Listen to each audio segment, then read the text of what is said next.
వ్యవసాయం మీద, ప్రకృతి సేద్యం మీద బలమైన అవగాహన ఉండి ప్రజలకి ఆరోగ్యకరమైన తిండి ఉండాలి. దానివల్ల భావితరాలు చాలా ఆరోగ్యకరంగా ఉండాలి.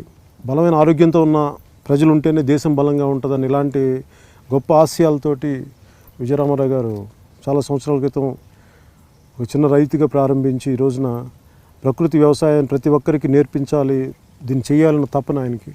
మనకి ఎరువులు లేకుండా సేంద్రియ పద్ధతిలో చేయాలని నా తపన. అలాగే భూమిని సంరక్షించుకోవాలి, మన ఒక్కడే కాదు బతకాల్సింది, చాలా జీవాలు బతకాలి. వీటన్నిటి మీద ఉద్దేశంతో నేను ప్రారంభించింది. ఆ సమయంలో నాకు మా బ్రదర్ నాగబాబు గారు నాకు గడ్డి పరకతో విప్లవం అని చెప్పి ముసునోబు ఫుకోకా గారిని ఒక జపనీస్ శాస్త్రవేత్త రాసిన పుస్తకాన్ని నాకు బహుకరించారు. అదేంటంటే అసలు మనం ఏమి చేయకుండా వ్యవసాయం ఎలా చేయాలి, వ్యవసాయం మనకి ఆదాయంతో పాటు విజ్ఞానం ఇవ్వాలి, మానసిక ఆనందం కలిగజేయాలి, ఒక మంచి మనిషిని చేయాలి.